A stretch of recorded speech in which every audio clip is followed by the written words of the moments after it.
तो good evening friends, welcome to Edu for Tech. तो आज फाइनली इधर भी झमाझम बारिश होते हुए सुबह से आज बारिश हो रही है। और सिस्टम कुछ गड़बड़ाते हुए, एक मिनट वेट कीजिएगा। सिस्टम थोड़ा गड़बड़ा रहा है, इसको कुछ करना पड़ेगा।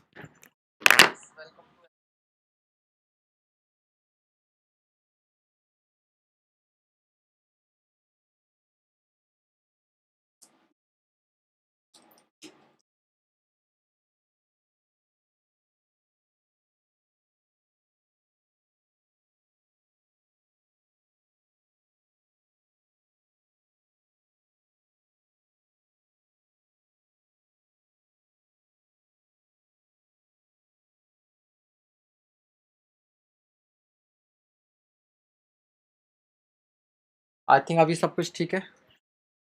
अभी ठीक है ना।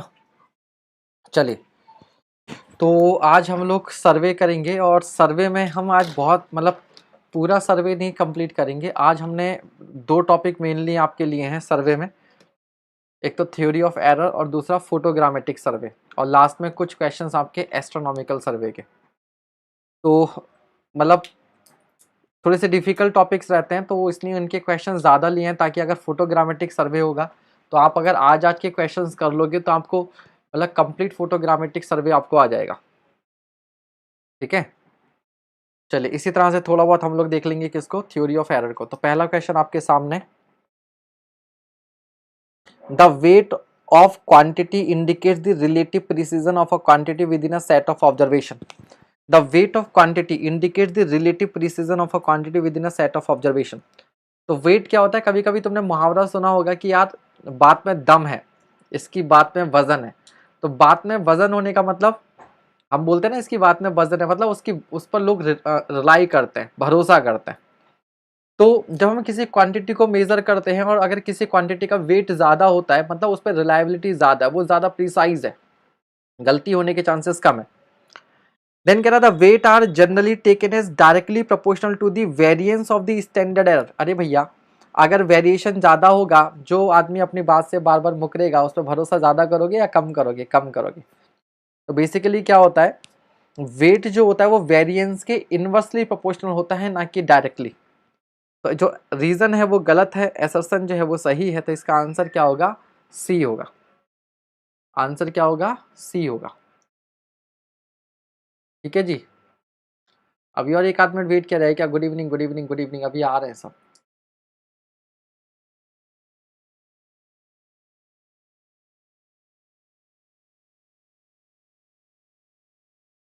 ठीक है, नेक्स्ट क्वेश्चन।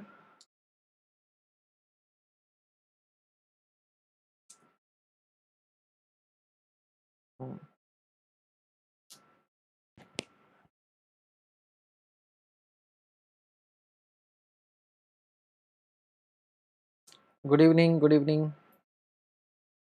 आते रहिए, क्वेश्चन करते रहिए। Theory of errors and adjustments deals with minimizing the effects of instrumental errors, mistakes. Starting के 5 चैप्टर रिवीजन किया था, चलो उनका रिवीजन आपने कर लिया, बाकी का रिवीजन यहाँ से हो जाएगा, पूरा सर्वे रिवाइज हो गया। ठीक है, तो याद रखिएगा थ्योरी ऑफ एरर बेसिकली क्या है? प्रोबेबिलिटी बेस्ड है। ठीक है, तो ऐसी एरर जो चांस के अकॉर्डिंग होती हैं, ठीक है, उन पर आपका कंट्रोल नहीं है, आप उनको रिमूव नहीं कर सकते 100%। ठीक है, तो जो पर्सनल एंड एक्सीडेंटल एरर होती हैं, लक बाई चांस, ठीक है, उन पर हम लोग क्या करते हैं? थ्योरी ऑफ एरर अप्लाई करते हैं। Next question.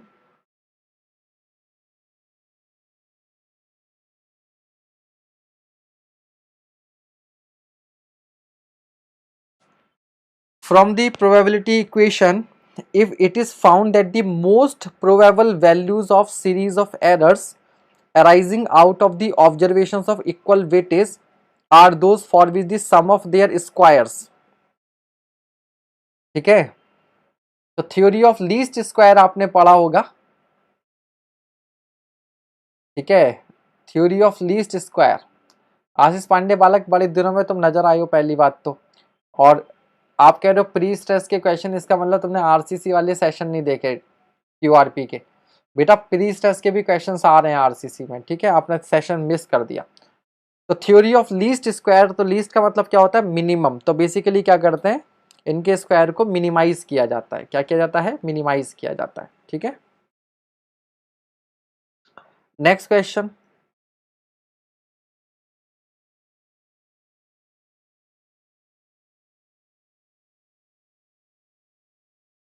साबू भीमबंसी, साबू, मुझे बचपन में कॉमिक्स पढ़ते थे चाचा चौधरी और साबू, वो साबू याद आ गया।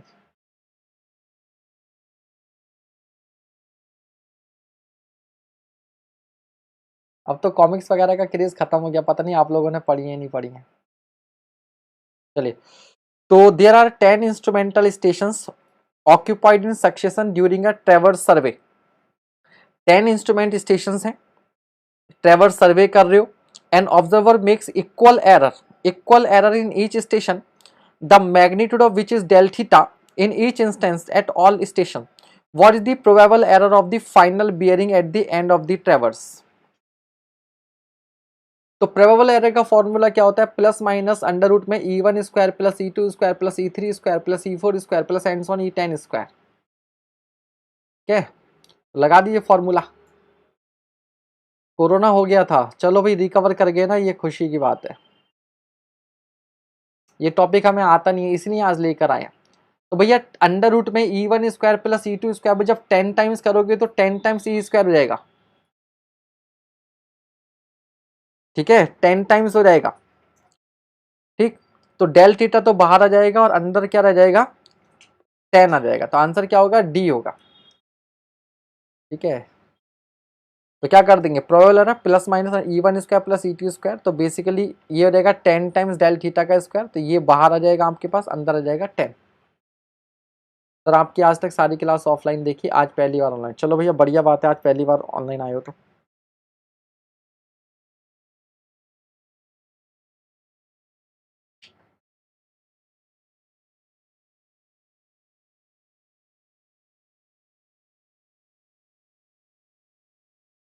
नेक्स्ट क्वेश्चन,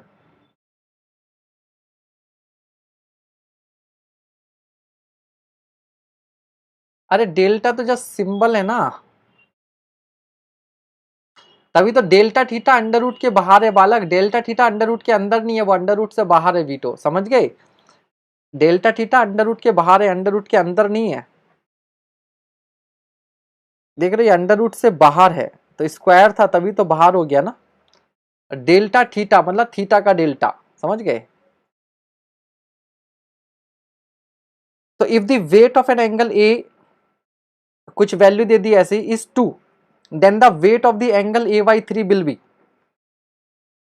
तो बेसिकली क्या होता है, किसी क्वांटिटी को अगर आप किसी फैक्टर k से मल्टीप्लाई करते हो, किसी फैक्टर k से मल्टीप्लाई करते हो तो उसके वेट में क्या हो जाता है, W/K² हो जाता है, ठीक है। तो जब मल्टीप्लाई करते हैं तो डिवाइड होता है, तो डिवाइड करेंगे तो क्या रहेगा, मल्टीप्लाई हो जाएगा, ठीक है। तो k से डिवाइड करने का मतलब क्या, 1/K से मल्टीप्लाई कर देना, 1/K से मल्टीप्लाई कर देना 1/K स्क्वायर से, तो K स्क्वायर ऊपर पहुंच जाएगा। तो बेसिकली क्या है, तो a को हमने 1/3 से डिवाइड किया है, तो 2 तो था ही, तो 3 के स्क्वायर से मल्टीप्लाई कर देना, तो कितना हो जाएगा, 18 हो जाएगा, कितना हो जाएगा, 18 हो जाएगा, ठीक है। ये रूल्स है, दिमाग नहीं लगाना, रूल्स है, इनको फॉलो करना है बस, कि किसी नंबर से मल्टीप्लाई करोगे तो उसके स्क्वायर से डिवाइड कर देंगे वेट को, ठीक है। बस मैं एक चीज अपनी तरफ से थोड़ा सा समझाता हूं आपको। बेसिकली क्या है, वेट होता है क्या, उसकी फील आ जाएगी, ठीक है। वेट होता है क्या है, इसको समझ लेना बस। जैसे मान लो कोई फिजिकल क्वांटिटी है, मान लीजिए आप किसी ऑब्जेक्ट का मास ऑब्जर्व कर रहे हो, ठीक है, या कोई भी फिजिकल क्वांटिटी होती है, मैं रेंडमली कुछ वैल्यूज दे रहा हूं आपको, ठीक है। तो जब उस क्वांटिटी को आपने पहली बार मेजर किया तो वो वैल्यू आपको मिली मान लीजिए 10, दूसरी बार मेजर किया तो वैल्यू मिली 9, तीसरी बार मेजर किया तो वैल्यू फिर मिल गई आपको 10, अगेन मेजर किया तो वैल्यू मिल गई 11, फिर मेजर किया तो वैल्यू मिली 10, और फिर मेजर किया तो दोबारा वैल्यू मिल गई 10। ठीक है, तो आपने उस वैल्यू को 10 टाइम्स मेजर किया, सॉरी 6 टाइम्स मेजर किया। इसका एवरेज जब तुम निकालोगे x बार, तो आप क्या लिखोगे 10 plus 9 plus 10 plus 11 plus 10 plus 10 upon 6। क्या मैं इसको 4 इंटू 10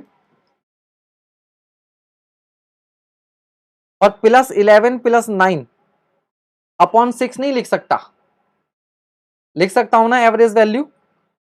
तो एक बात बताओ, जो एवरेज वैल्यू है वो कितनी आई आपके पास? यहां पर 10 आई, 10 ही रहेगी ना। ठीक है, तो यहां पर याद रखिए, अब किसी भी फिजिकल क्वांटिटी के आप ट्रू वैल्यू और एक्चुअल वैल्यू मेजर नहीं कर सकते, क्योंकि कुछ ना कुछ एरर हमेशा होगी। लेकिन जैसे कई बार होता है ना, आपने देखा होगा कि मान लो आपको एक 100 के नोटों की एक गड्डी गिनने को दी जाए, तो कभी कभी होता है कि एक नोट कम हो जाता है, एक नोट ज्यादा हो जाता है। तो जब मान लीजिए आप 100 के नोट काउंट कर रहे थे, तो वो 100 नोट्स होने थे, तो आपने पहली बार काउंट किया तो 99 नोट्स आए। और जनरली होता है जब नोटों की गड्डी गिनते हैं ना, तो 2 बार तो गिनते हैं, कम से कम 2 बार तो गिनते हैं। तो पहली बार काउंट किए तो 99 आए, दूसरे बार काउंट किए तो 100 आए। अब आपके तुम्हारे दिमाग में डाउट बैठ गया कि सही है क्या गलत है। आपने एक बार फिर काउंट किया तो फिर 100 आए। आपने फिर एक बार सोचा कि मैं फिर काउंट करता हूं, तो पता चला इस बार 101 नोट आ गए। आप फिर दिमाग में डाउट आ गया। तो आप कब तक जिंदगी भर काउंट थोड़ी ना करते रहोगे? जिंदगी भर काउंट थोड़ी ना करते। तो मैं 5 बार डेटा लिया, 5 में से एक बार एक नोट कम मिला, एक बार ज्यादा मिला, लेकिन 3 बार वैल्यू 100 आई, तो आप कहोगे यार 100 ही है, 100 ही है। तो 100 का वेट क्या है? ज्यादा है। 100 का वेट क्या है? ज्यादा। तो इसी तरह से इस डेटा में 10 का वेट कितना हो गया? 4 हो गया, 4 बार रिपीट हुआ है, तो इसको ज्यादा ज्यादा वैल्यू दी जाएगी। तो जब हम लोग डेटा का एवरेज निकालते हैं, तो कोई एक वैल्यू ऐसी होती है ट्रू वैल्यू, जिसके क्या होती है? क्लोज होती है। ट्रू वैल्यू जिसके क्या होती है? थोड़ा सा क्लोज होती है। आप समझ रहे हैं? तो ये वेट का कॉन्सेप्ट है। तो वेट जो आया है वो इस तरीके से कि एक क्वांटिटी एक्चुअल में कई बार रिपीट हुई थी, तो हमने उसको, ठीक है, तो इस 10 का वेट 4 हो गया, 11 का वेट 1 हो गया, 9 का वेट 1 हो गया। मान लीजिए सपोज कीजिए इसमें एक डेटा और होता, 9 होता, तो 9 का वेट इस समय क्या हो जाता? 2, क्योंकि 9 कितनी बार रिपीट हुआ है? 2 टाइम्स रिपीट हुआ है। तो वेटेड एवरेज आपने निकालना सीखा है, सीपीएम पार्ट में भी आप फॉर्मूला लगाते हैं, है ना, और कई जगह पर आप इसको यूज करते हैं। ठीक है, तो ये थोड़ा सा वेट का आइडिया आपको यहां से लग जाएगा कि क्या मतलब है वेट का। तो ये बाकी क्या है, अब ये स्टैटिस्टिक्स है, प्रोबेबिलिटी है, तो उसके सर्टेन रूल्स हैं, उन रूल्स को आपने एज इट इज फॉलो करना होगा बिना दिमाग लगाए। वो जो कहता है उसको करते जाइए, आंसर बनाने से मतलब है। बहुलक। चलिए भैया नेक्स्ट क्वेश्चन।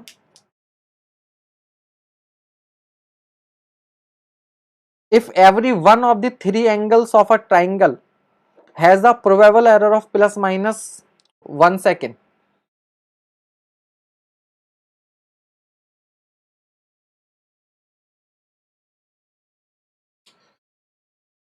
कोई बात नहीं बालक आशीष पांडे, परेशान मत हो। मेरे कहने का मतलब यह है कि अब मुझे नहीं मालूम था ना कि आपको कोविड है। मेरे कहने का मतलब था आपने लास्ट की कुछ क्लासेस नहीं देखी, ठीक है, क्योंकि आपने प्री स्ट्रेस को कहा था, तो मैंने बस इतना बताया कि लास्ट में प्री स्ट्रेस हो चुका है।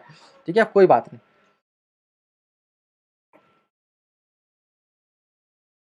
हेल्थ इज फर्स्ट, बाकी सब बाद में इस समय पर। ठीक है, तो if every one of the 3 angles, ठीक है, ऑफ अ ट्रायंगल, एक ट्रायंगल में 3 एंगल होते हैं, उन तीनों एंगल को आपने मेजर किया और सभी की जो प्रोबेबल एरर थी वो कितनी थी? प्लस माइनस 1 थी।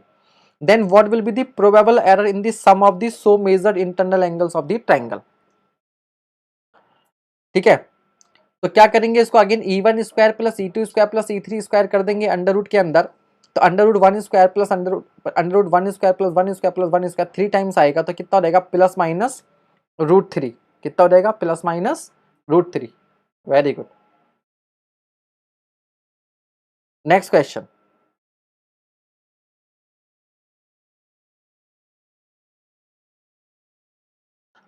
In accordance to Gauss rule, weights to be assigned are proportional to 1 upon sum of residual errors of observations, 1 upon sum of the square of residual errors of observation। तो आपको मालूम है wait किसके equal बताया था आपने? Inversely proportional था variance.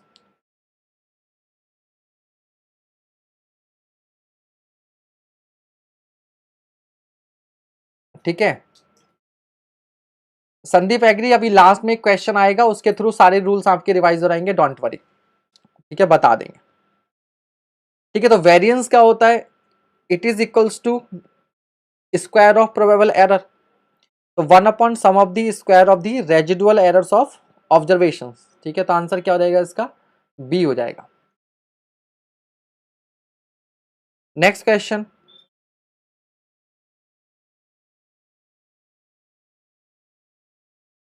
The measured radius of a circle is 80 meter with a possible error of 0.05 meter in its diameter. ठीक है, एक सर्कल की जो रेडियस है, the measure radius of a circle is 80 meter, तो आपने 80 मीटर रेडियस मेजर की और इसके डायमीटर में 0.05 मीटर की पॉसिबल एरर हो सकती है, then the error in the computed area will be, area में कितना एरर होगी। तो यार ये तो आपको मालूम है, एरिया का फॉर्मूला क्या होता है, ये तो हम बिना थ्योरी ऑफ एरर के भी करते रहते हैं, कहाँ, कभी फ्लूइड मैकेनिक्स में, कभी कहीं इस तरह से, है ना। तो डिफरेंशिएट कर देंगे तो डी ए बराबर क्या हो जाएगा, 2 पाई आर डी आर। ठीक है, तो 2 पाई आर की वैल्यू कितनी दी हुई है, रेडियस दी हुई है क्या, 80 मीटर। और ध्यान दीजिएगा जो एरर दी हुई है 0.05 मीटर, वो डायामीटर में, तो डायामीटर में अगर 0.05 की एरर है तो रेडियस में कितनी होगी, 0.05 अपॉन 2 की एरर होगी, और हमेशा एरर प्लस माइनस होती है, तो प्लस माइनस अपनी तरफ से छाप दीजिएगा और सॉल्व कर लीजिएगा। देखिए आ रहा है क्या, 12.56 मीटर स्क्वायर, ये आ रहा है 12.56 मतलब 12.6 हो गया।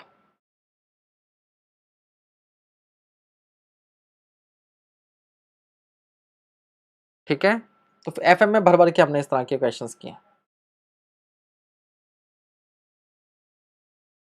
नेक्स्ट क्वेश्चन,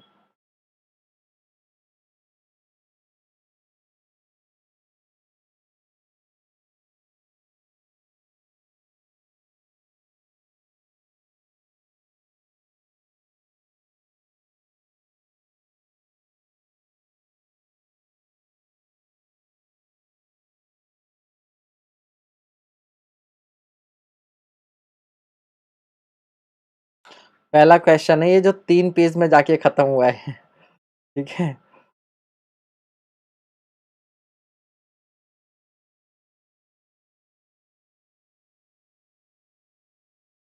इत्मीनान से आप पढ़ लीजिएगा, आराम से आप पढ़ लीजिए, आई होप आपको स्क्रीन पर दिखाई पड़ रहा हो। अटेंडेंस लगाते रहिएगा भैया, दिखाई दे रहा है क्या, तो मैं पढ़ के बता देता हूं क्या लिखा हुआ है इसमें, देखिएगा। Which of the following statements are rightly associated with the laws of weights in the theory of errors.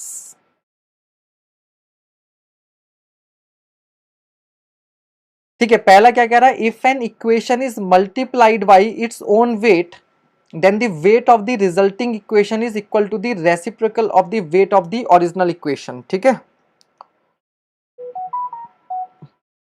तो पहले स्टेटमेंट का क्या मतलब है इसको समझिएगा।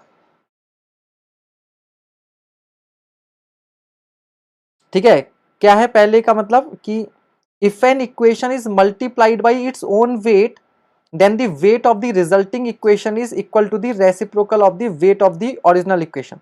तो कोई इक्वेशन है a plus B is equal to C, आपने इसको क्या कर दिया, इसके वेट से मल्टीप्लाई कर दिया, तो जो नई इक्वेशन बनेगी उसका जो वेट होगा वो कितना होगा, 1 अपॉन डब्ल्यू हो जाएगा, उसका वेट क्या हो जाएगा, 1 अपॉन डब्ल्यू हो जाएगा। ठीक है, तो ये पहला जो है आपका सही है।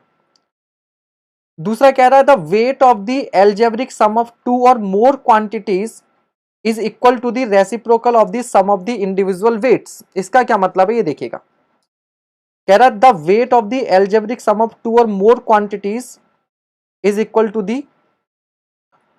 ठीक है, तो मैं पहले वाले को जरा इसको यहां से मिटा रहा हूं, पहला वाला समझ में आ गया, यहीं पे समझते हैं। कह रहा है कि अगर दो क्वांटिटी हैं, इन दो को आप जोड़ते हो a प्लस बी, तो a प्लस बी एड करके जो आपको एक नई क्वांटिटी मिली, इस क्वांटिटी का जो आपको, इस क्वांटिटी का जो वेट होगा वो 1 अपॉन W1 प्लस W2 इसके बराबर होगा। Equal to the reciprocal of the sum of the individual weight. तो इंडिविजुअल को वेट को ऐड कर दिया और इनके रेसिप्रोकल के बराबर। तो ये नहीं होता है, ये नहीं होता है। एक्चुअल में होता क्या है, एक्चुअल में होता ये है कि one upon W1 plus W2 होता है, ये होता है। तो क्या हो जाता है, ये बन जाता है W1 W2 upon W1 plus W2।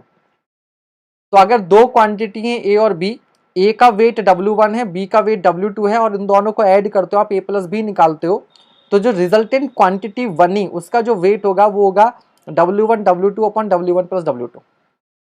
ठीक है भाई, तो ये होता है। तो ये इसमें दूसरा गलत हो गया।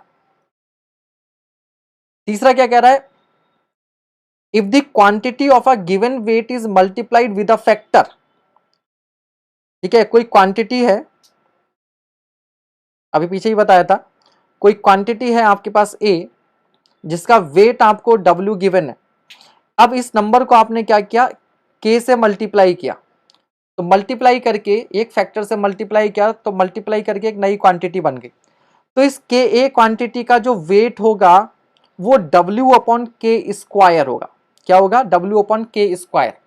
तो वेट को जिस फैक्टर से मल्टीप्लाई किया उसके स्क्वायर से डिवाइड करना है। याद है कभी हम लोग इस तरह की केमिस्ट्री में पढ़ते थे, ली चैटेलियर्स प्रिंसिपल होता था, कोई केमिकल रिएक्शन होती थी, उसको किसी फैक्टर से मल्टीप्लाई करते थे तो रेट कांस्टेंट पर क्या इफेक्ट पड़ता था, उसी तरह की फील दे रहा है ये। If the quantity of a given weight is multiplied with a factor, then the weight of the resulting quantity is obtained by dividing the original weight by the square root of the factor. तो ये शब्द square root, तो square root से नहीं square होता है, तो इसने तीसरा क्या हो गया, गलत हो गया। ठीक है, तीसरा क्या हो गया, गलत हो गया। और दूसरा भी आपका गलत बता दिया पहले।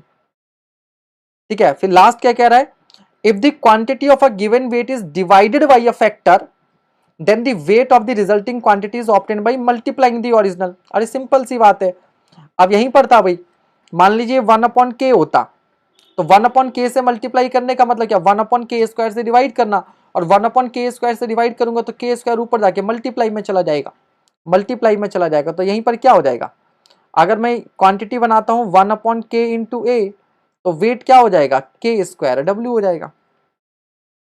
तो चौथा आपका क्या हो गया, सही हो गया। तो आंसर क्या हो जाएगा, 1 and 4। Option C is correct, option C is correct.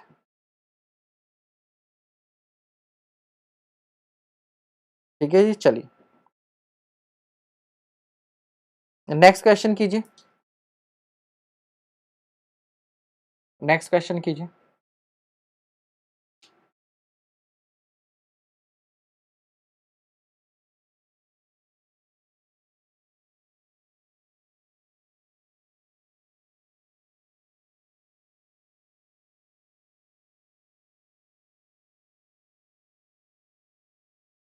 Hariom Hariom Hariom, प्रणाम प्रणाम।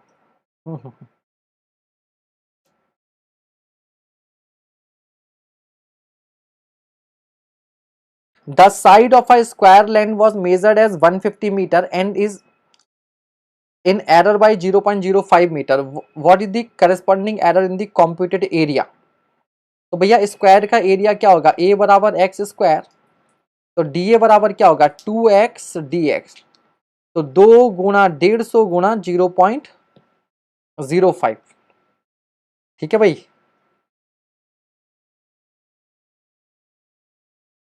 15 आ गया, 15 आ गया। सर्वेइंग की मैराथन है क्या सर, मैराथन का है, QRP चल रहा है तो मैराथन की बात कर रहे हो। चलिए next question, match the following. Survey की मैराथन, सर्वे की मैराथन मिल सकती है आपको शायद। मैंने SSC JEE का 3 डेज का क्रैश कोर्स कराया था, SSC JEE का 3 दिन का क्रैश कोर्स था, उसमें शायद आपको सर्वे, रेलवे, एस्टिमेशन, कॉस्टिंग, शायद इनकी मैराथन टाइप लेक्चर मिल जाए, देख लीजिएगा। मे बी 3 दिन में SSC JEE का 8-10 सब्जेक्ट मैंने कवर किए थे एग्जाम के पहले 3 दिन में, तो उनमें शायद आपको जिन सब्जेक्ट की मैराथन नहीं है वहां मैराथन जैसे फील आ जाए, तो देख लेना एक बार। तो उसमें सर्वे, हाईवे, रेलवे ये सब हो सकता है। ठीक है भाई, तो ये क्या है आपके पास, करेक्शन फॉर सैग किस में करेंगे, वेस्ट लाइन में।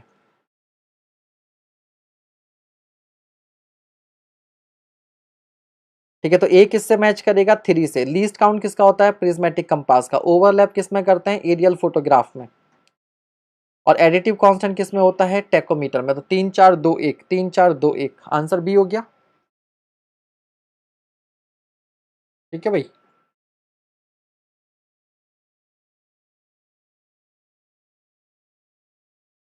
नेक्स्ट क्वेश्चन,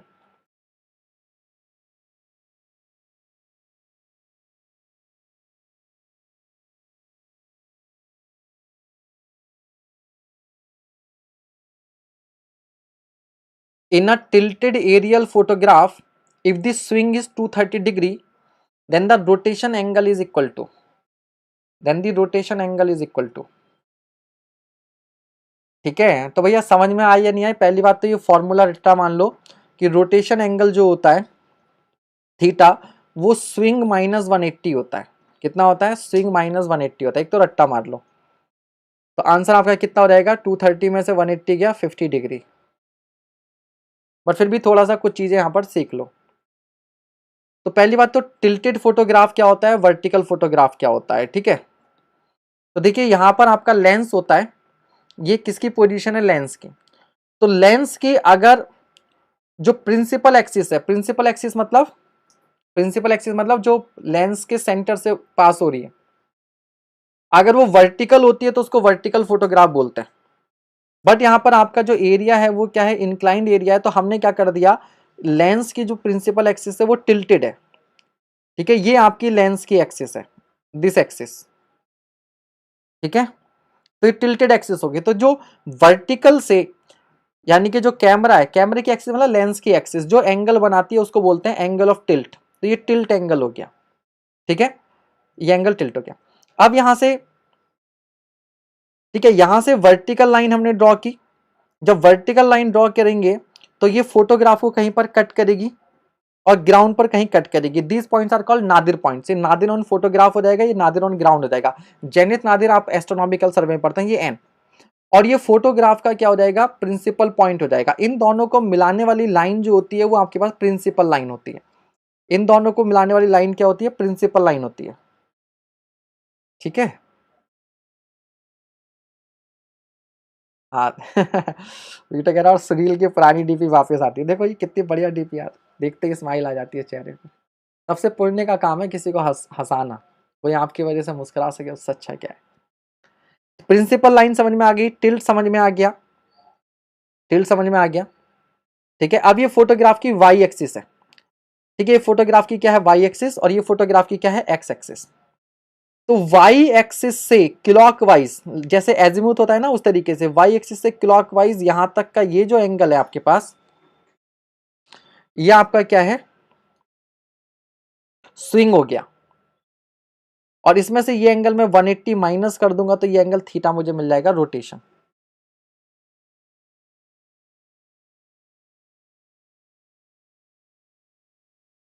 ठीक है भाई, बेटा कुछ नहीं है, ये वर्टिकल एक्सिस है। वर्टिकल एक्सिस जो है इस फोटोग्राफ को किसी पॉइंट पर तो कट करेगी ना। ठीक है, ये फोटो प्लेट है, इसको कहीं पर तो कट करेगी। अगर ये फोटोग्राफ वर्टिकल होता तो प्रिंसिपल पॉइंट पर कट करती, ओ पर, ओ से पास होती। अब ये ओ से पास ना होकर किसी दूसरे पॉइंट से पास होगी। ठीक है, जो वर्टिकल एक्सिस है वो अगर वर्टिकल फोटोग्राफ होता तो फोटो के प्रिंसिपल पॉइंट से पास होती, प्रिंसिपल पॉइंट से पास होती है। प्रिंसिपल पॉइंट से पास नहीं तो कहीं और से पास होगी, जहां से पास होगी वही आपका नादिर पॉइंट हो जाएगा। ठीक है, नादिर पॉइंट को प्रिंसिपल पॉइंट से आप मिला दोगे तो आपके पास प्रिंसिपल लाइन हो जाएगी। चलिए आगे बढ़ते हैं, नेक्स्ट क्वेश्चन।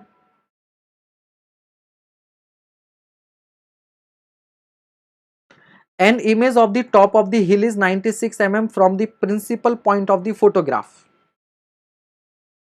ठीक है, तो an image of the top of the hill is 96 mm from the principal point of the photograph. तो r की वैल्यू आपके पास हो गई 96 mm, यानी कि 0.096 मीटर।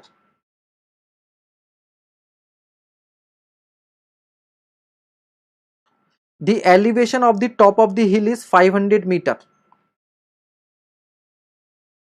ठीक है, तो जो h आपको दे रखा है वो कितना दे रखा है, 500 मीटर दे रखा है। And flying height is 4000 metre above the datum. Capital H आपको कितना दे रखा है, 4000 मीटर दे रखा है। The relief displacement, the relief displacement will be, D आपसे पूछा हुआ है, डी आपसे पूछा हुआ है। तो फॉर्मूला आपको मालूम है, डी इज इक्वल टू क्या लगाएंगे, R H upon capital H. H D बराबर आर एच। ठीक है, ये लगाना आपने, स्मॉल आर स्मॉल एच एक तरफ, हाई डेफिनेशन एक तरफ। ठीक है, तो हाई डेफिनेशन बराबर small R into small H. तो यहां से आप क्या कर देंगे, रिलीफ डिस्प्लेसमेंट निकाल देंगे। रिलीफ डिस्प्लेसमेंट क्या होता है, ये रिलीफ डिस्प्लेसमेंट कैलकुलेट तो कर लेंगे। रिलीफ डिस्प्लेसमेंट होता क्या है, व्हाट इज रिलीफ डिस्प्लेसमेंट?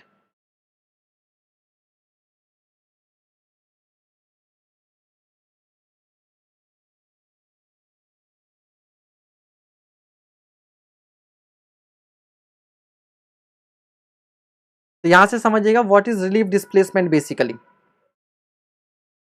ये कोई टावर हो सकता है, कोई ऑब्जेक्ट हो सकता है, कोई हिल हो सकता है।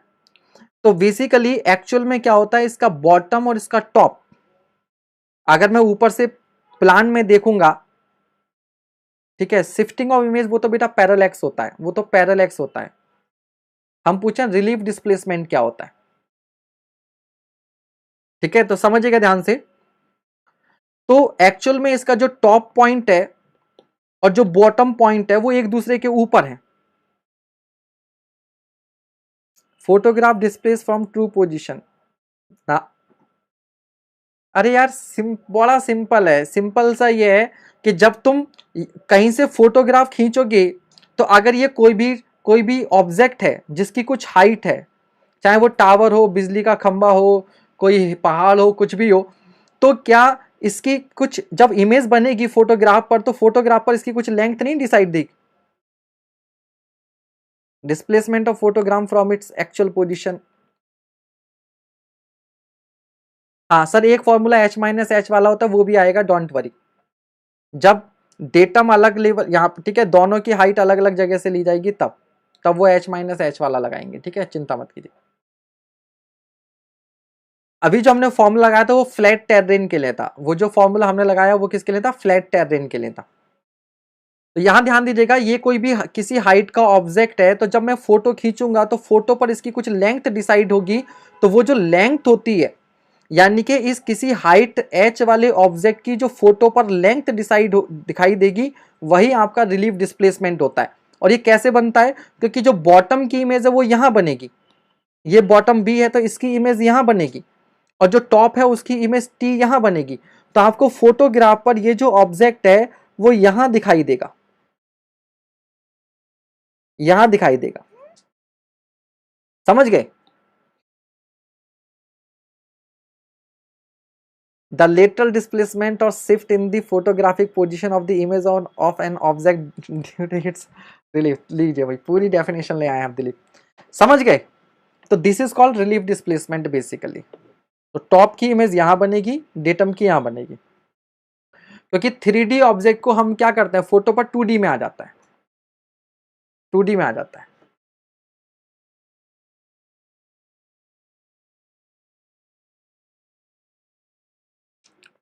यार बस इतना समझ लो, मान लो यहां पर आप हो, यहां से यहां पर आपके पास कैमरा है, यहां पर आपके पास एक कैमरा है, उस कैमरे में ये लेंस है, आप फोटो खींच रहे हो। आप क्या कर रहे हो, फोटो खींच रहे हो यहां से। जब आप यहां से फोटो खींचोगे तो ये व्यू तो 3D है, लेकिन आपको फोटो तो क्या मिलेगा, 2D मिलेगा। तो जब मैं इस फोटो को खींचूंगा तो उस फोटो के अंदर अगर ये टावर है तो इस टावर का क्या दिखाई देगा, मान लो ये टावर आपके पास इस तरीके से है, कुछ इस तरीके से मान लीजिए टावर है, कुछ भी हो सकता है। तो ये इस फोटो में कहीं पर दिखाई देगा, नहीं देगा आपको? ठीक है, तो इसकी हाइट h है, यहां पर इसकी कुछ लेंथ दिखाई देगी। तो रियल में इसका टॉप पॉइंट और इसका बॉटम पॉइंट क्या है, अगर मैं यहां से देखूंगा तो क्या होगा, टॉप पॉइंट और बॉटम पॉइंट एक ही जगह पर दिखाई देंगे। लेकिन फोटो में टॉप पॉइंट और बॉटम पॉइंट कहाँ होंगे, अलग अलग जगह पर दिखाई देंगे, तभी तो इसकी इमेज यहाँ पर बन पाएगी। तो इसकी जो हाइट होगी वो फोटो के अंदर हमें क्या देगी, एक लेंथ के रूप में दिखाई देगी। फोटो की जो हाइट होगी, सॉरी टावर की जो हाइट होगी वो फोटो में मुझे क्या होगा, किसी लेंथ के रूप में दिखाई देगी, क्योंकि ये टॉप पॉइंट और ये बॉटम पॉइंट वैसे तो एक जगह पर है, वो फोटो में ये टॉप और बॉटम पॉइंट अलग अलग दिखाई देंगे। टॉप अलग दिखाई देगा, बॉटम अलग दिखाई देगा, और ये टॉप और बॉटम ही क्या बनाएंगे, यहाँ पर एक लेंथ बनाएंगे। इसी लेंथ को हम लोग क्या बोलेंगे, रिलीफ डिस्प्लेसमेंट बोलेंगे। समझ में आ गई बात। और सरल शब्दों में बोलूं, और सरल शब्दों में बोलूं तो अगर इसकी हाइट 500 मीटर है तो फोटो में इसकी जो हाइट तुम्हें दिखाई देगी, अगर इसकी हाइट यहाँ पर 500 मीटर है तो फोटो में तुम्हें इसकी जो हाइट दिखाई देगी वो हाइट आपको क्या, वही हाइट आपकी क्या होगी, रिलीफ डिस्प्लेसमेंट होगी। ठीक है, वही हाइट क्या होगी आपके पास, रिलीफ डिस्प्लेसमेंट होगी। ठीक है, लेकिन फोटो में तुम्हें हाइट तो दिखाई दे नहीं सकती, 2D ऑब्जेक्ट है, तो मैं यहां पर उसको क्या बोलूंगा, इसकी लेंथ बोलूंगा। यहां पर इसको क्या बोलूंगा, इसकी लेंथ बोलूंगा। ठीक है,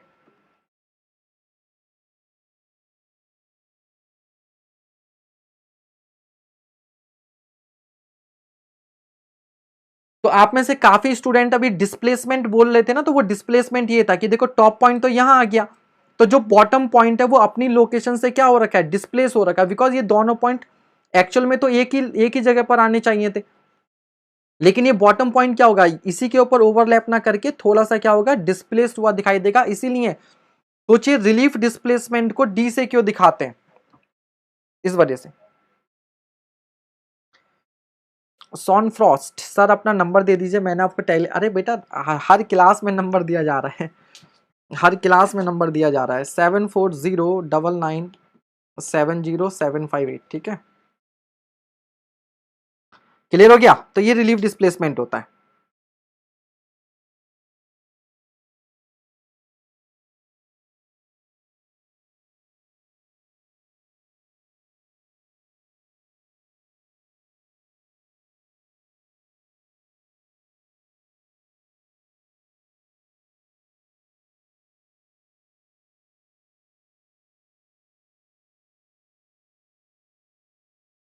ठीक है, तो यहां से डी आपने कैलकुलेट कर लिया होगा, ये आ गया। तो D is equals to R H अपन, अब देखो ये फॉर्मूला जो होता है,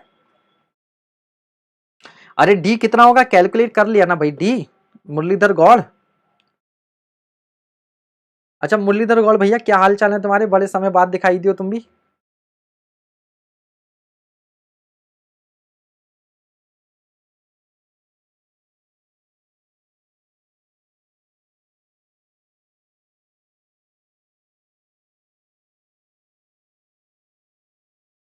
ये फॉर्मूला रहा डी बराबर आर एच अपॉन एच का। ठीक है, फ्लैट टेरेन का मतलब ये है कि अगर ये डेटम है तो डेटम से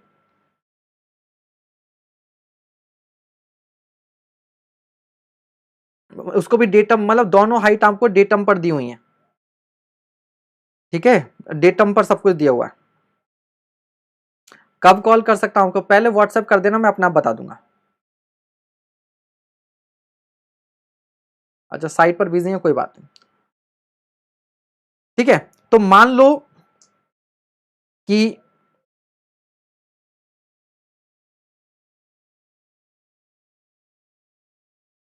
जिस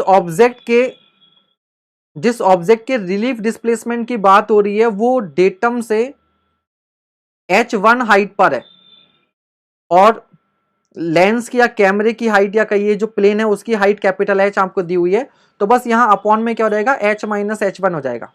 तो अपॉन में क्या हो जाएगा, h माइनस एच वन हो जाएगा। ठीक है, और इसी के साथ लग रहा है कुछ खिलाड़ी मैदान छोड़कर भागते हुए, बेटा मैदान छोड़कर भागने से कुछ नहीं होगा, हिम्मत करके चीजों को समझो, थोड़ा अभी पढ़ो, थोड़ा रिवाइज करना। ठीक है, थोड़ा सा टॉपिक बाद में पढ़ लेना। ठीक है, लाइव वॉचिंग गिरने का मतलब तो यही होता है कि शायद समझ में कम आ रहा है, खैर कोई बात नहीं।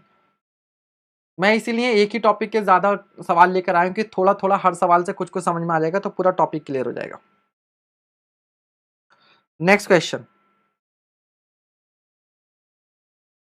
If an overlapping pair of vertical photographs taken with a 150 mm focal length, तो फोकल लेंथ आपके पास कितनी आ गई, 150 mm आ गई। Camera has an air base of 2100 metre. Air base is 2100 metre. What is air base? Air base क्या होता है जल्दी बताइए. What is air base? Joshi Sharma, Joshi भी है शर्मा भी है, दोनों एक साथ कैसे?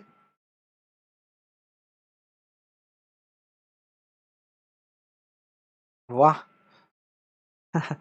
4 डिसलाइक, आज तो दुश्मन भी लेक्चर देख रहे हैं.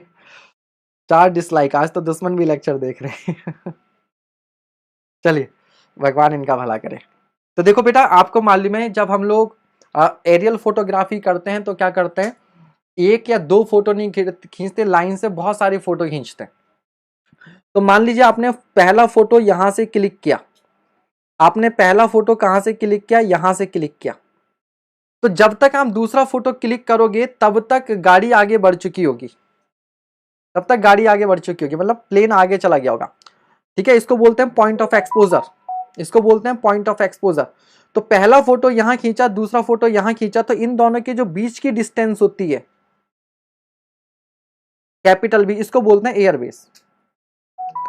Length travel by aircraft to take the photograph. अरे भैया नंबर लेके अभी काहे व्हाट्सअप बजा रहे हो, बाद में कर देना बेटा, अभी पढ़ाने दो. ठीक है, तो ये समझ में आ गया. तो has an air base of 2100 metre, तो ये डिस्टेंस आपको 2100 मीटर दी हुई, आप समझ गए होगे. यानी कि दो फोटोग्राफ लेने के बीच में एयरक्राफ्ट ने जितनी डिस्टेंस ट्रेवल किया उतना उतना. And the elevation of the control point A on it is 900 metre above mean sea level. तो जिस पॉइंट का आपको फोटो खींचना है उसकी हाइट दे रखी है मीन सी लेवल से, एच भी दिया हुआ है आपको, स्मॉल एच.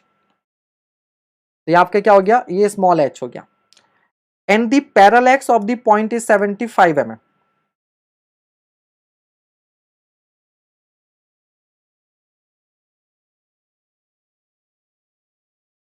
ठीक है, and the parallax of the point is 75 mm, then the flying height above mean sea level of the stereo pair will B.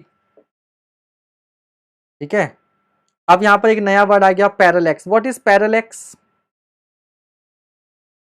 What is parallax? Parallax क्या होता है? What is parallax? अरे block मत करवा भैया, वो विजन बैच ज्वाइन करता है इसलिए फोटो, इसलिए मैसेज भेज रहा है. ठीक है, एक एक बैच का आप नुकसान करवा दोगे. ठीक है. लेकिन हाँ मतलब यार थोड़ा पेशेंस रख लेता भाई तो अच्छा होता, कोई बात नहीं. देखो व्हाट इज पैरेलैक्स, आपने कभी ये पढ़ा होगा कि जैसे आपके पास एक प्लेन मिरर है, आपके पास क्या है, एक प्लेन मिरर है. ठीक है, और मिरर के आगे आप यहां पर खड़े हैं, तो मिरर के पीछे आपकी भी क्या है, इमेज बनती है. तो ये आप हैं और ये आपकी इमेज है. अगर आप मूव करेंगे मिरर के सामने तो मिरर की आपकी जो इमेज है वो भी मूव करती है. तो हम लोग क्लास 12th में हम लोग, अच्छा एक तरीका बता रहा हूं आपको, आपको कोई भी मूवीज है वो 3D में देखनी हो ना, आप घर पर ही अपने मोबाइल में कोई मूवी देख रहे हो, 3D में अगर वो मूवी देखनी है तो एक आंख बंद करके देखना, केवल एक आंख से मूवी देखना, वो आपको 3D में दिखाई देगी. कोई भी वीडियो आपको 3D में देखने तो एक आंख बंद करके देखिएगा, वो 3D में चलती हुई दिखाई देगी. ठीक है, आप चलिए यहां पर देखिएगा. तो बेसिकली कहने का मतलब ये है कि अगर लेंस या आपका जो मिरर है अगर वो मूव करता है, उसमें कुछ वेलोसिटी है, तो ऑब्जेक्ट की भी वेलोसिटी होती है, पहली बात. दूसरा ये है कि ये भी आप जानते हो कि यार हम जब किसी व्हीकल में आगे बढ़ रहे होते हैं तो रोड पर साइड में जो भी ट्री हैं, जो अदर ऑब्जेक्ट है, वो क्या करते हैं, मूव करते हुए दिखाई देते हैं. तो जब हम लोग आगे की ओर जाते हैं तो स्टैंडिंग ऑब्जेक्ट कहाँ होते हैं, पीछे की ओर जाते हैं. जितनी स्पीड आपकी आगे की ओर होगी उतनी ही स्पीड इसकी क्या होगी, पीछे की ओर होगी. इतनी ही स्पीड इसकी क्या होगी, पीछे की ओर होगी. ठीक है, और कोई ऑब्जेक्ट याद रखिएगा, जो ऑब्जेक्ट आपके जितना पास होगा उसकी स्पीड उतनी ज्यादा होगी. आप कभी देख लेना ट्रेन वगैरह में ट्रेवल करो ना, तो आप दूर का कोई ऑब्जेक्ट देखिएगा तो वो थोड़ा बहुत देर तक आपको दिखाई देता रहेगा. जैसे आप अगर एक ट्रेन में मूव कर रहे हो,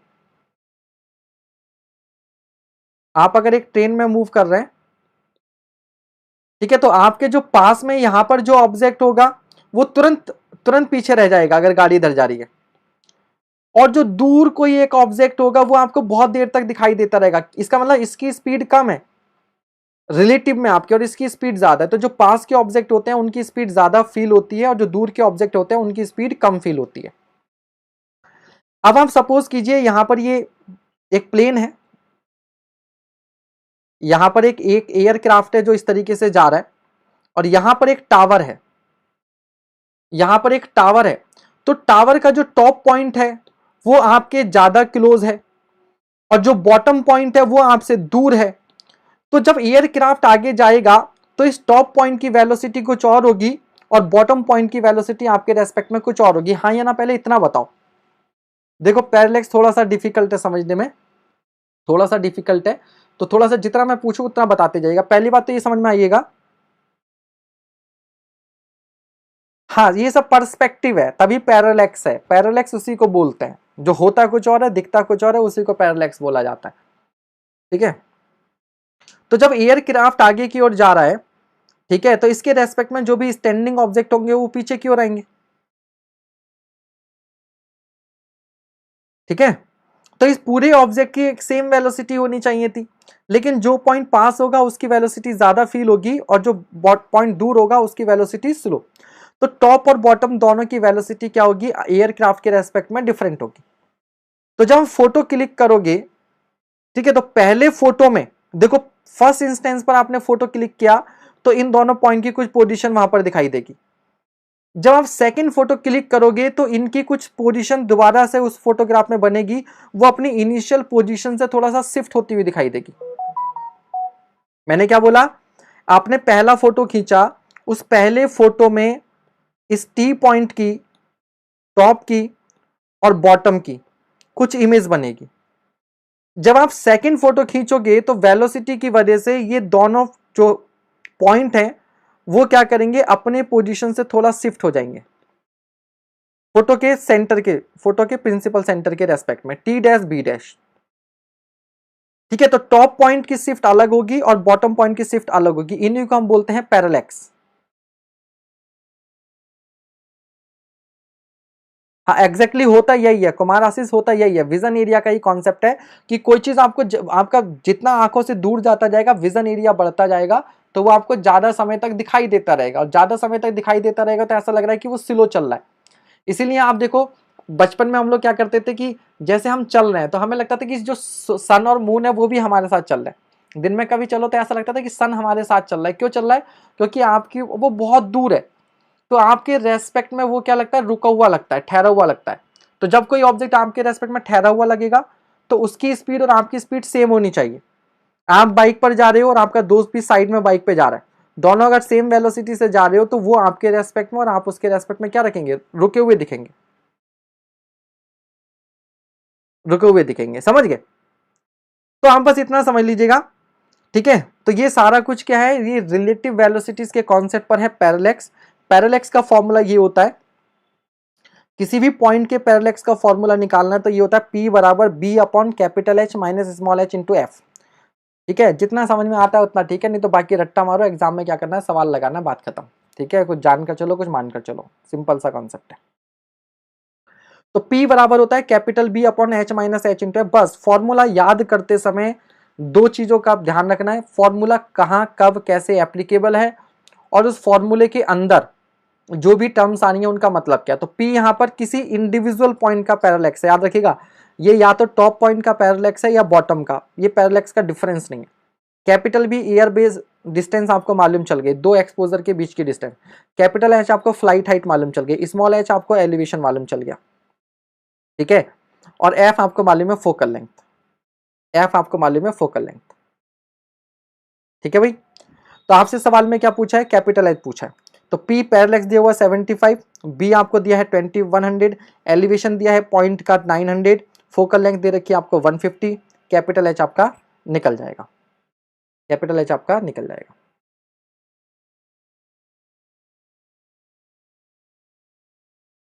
ठीक है, अब देखो ये भी mm में है और ये भी mm में है, इसलिए इनको मीटर में कन्वर्ट करने की जरूरत नहीं है, बिकॉज पैरेलैक्स और फोकल लेंथ दोनों किस में है, mm में। ठीक है, और ये आपका यूनिटलेस क्वांटिटी है। h आ गया 5100 मीटर, h आ गया 5100 मीटर। क्लियर है, कोई समस्या यहां तक। ठीक है, next question.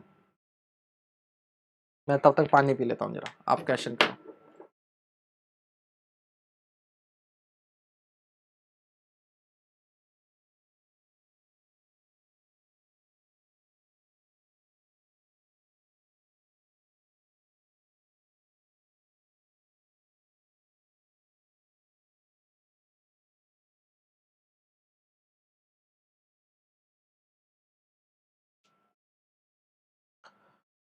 A vertical photograph was taken at an altitude of 1500 meter above mean sea level.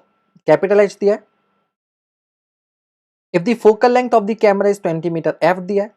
The scale of the photograph for a terrain like an elevation of 500 meter, small h दिया.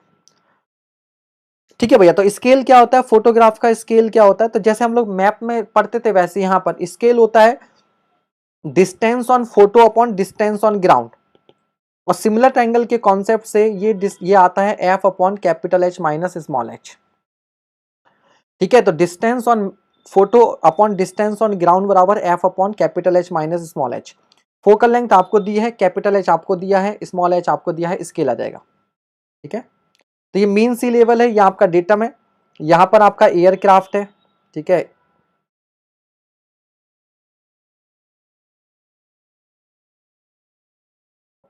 Aircraft कैसे बनाओ, rocket बना दे रहा हूं. ठीक है, तो ये आपको कैपिटल एच दिया हुआ है, ये कोई टेरेन है, यहां से इसका एलिवेशन आपको स्मॉल एच दिया हुआ है. ठीक है भाई, आ गया आंसर इसका, ए आ गया 1/50. Very good. Next question.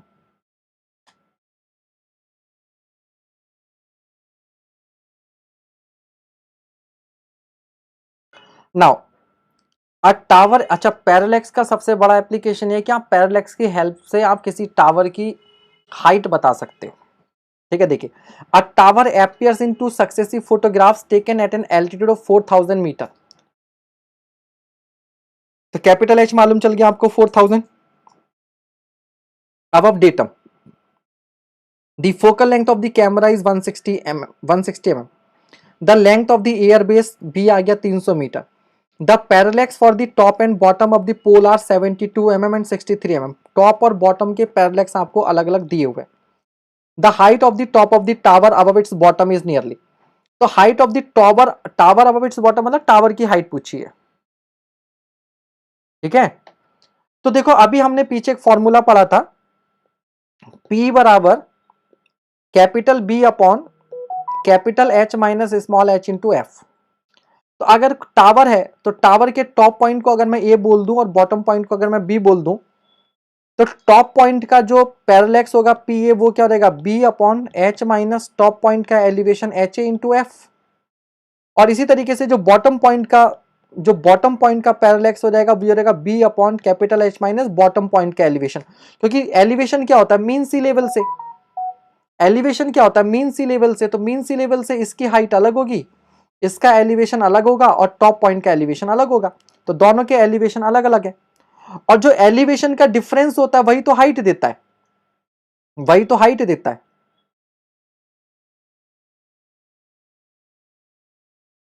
तो मान लो ये क्या है, एलिवेशन एच ए, और ये क्या है, एलिवेशन एच बी. तो इसकी हाइट कितनी रहेगी, स्मॉल एच बराबर H A minus H B.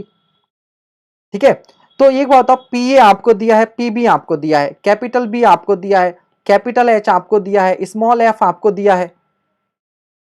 क्या आप H A minus H B नहीं निकाल लोगे, क्या आप H A minus H B नहीं निकाल लोगे, बिल्कुल निकाल लेंगे. लेकिन इस फॉर्मूले को आप इस फॉर्म में मत यूज कीजिएगा, इस फॉर्मूले को आप इस तरीके से यूज कीजिएगा. कैसे यूज कीजिएगा, यहां से डायरेक्टली आप निकालो capital H minus small H बराबर capital H minus small H बराबर capital B upon P into F. ठीक है, और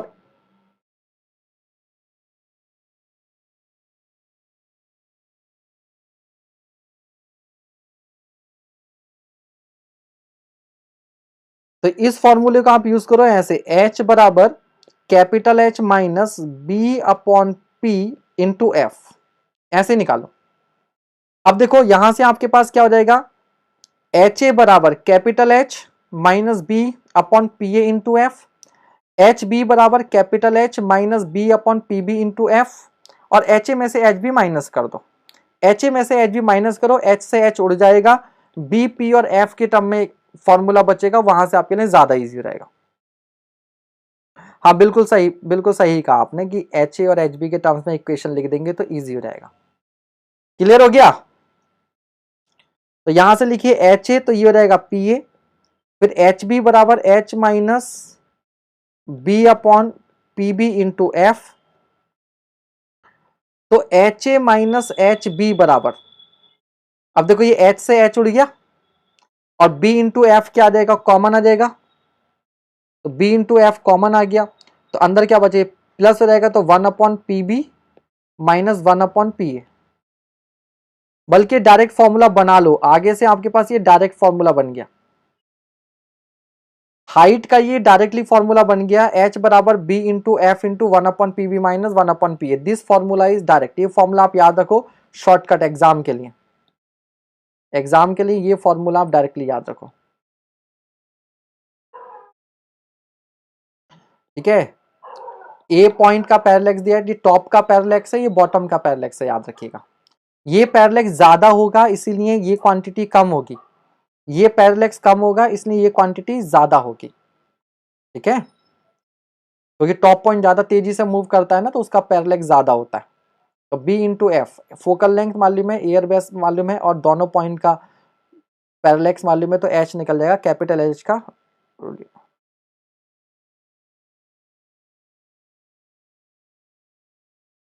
नहीं नहीं, माइनस माइनस करेंगे ना भैया, माइनस करेंगे तो ये वाला माइनस माइनस प्लस हो जाएगा, और ये वाला तो माइनस ही रहेगा ना। जब मैं H A minus H B करूंगा तो ये माइनस माइनस प्लस हो जाएगा, तो 1/पी भी तो प्लस हो गया, लेकिन ये तो माइनस ही रहेगा ना, ये तो माइनस ही रहेगा, समझ गए।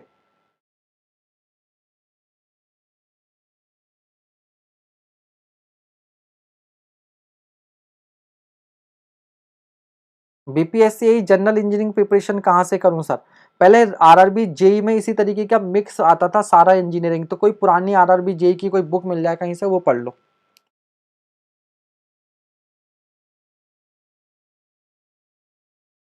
ठीक है भैया, कोई दिक्कत?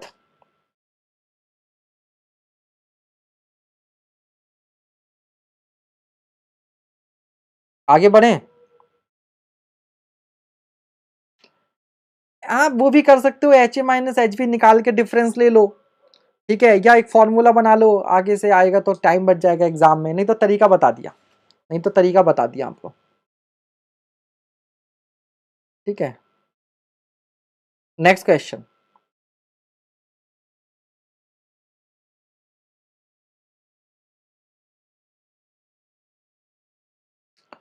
A road section of length 1 kilometer scales 8 centimetre on a vertical photograph।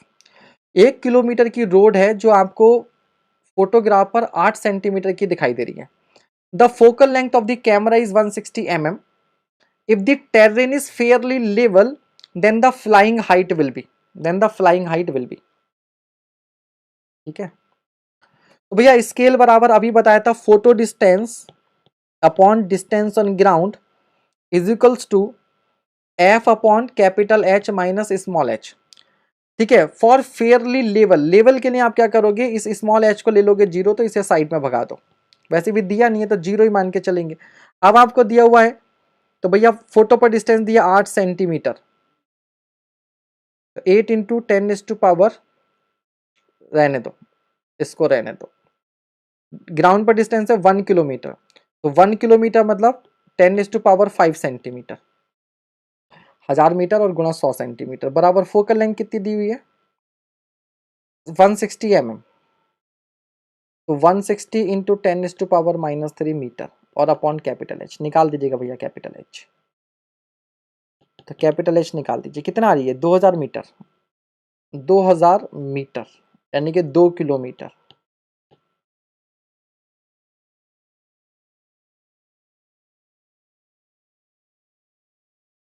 ठीक है, चलिए अगला क्वेश्चन।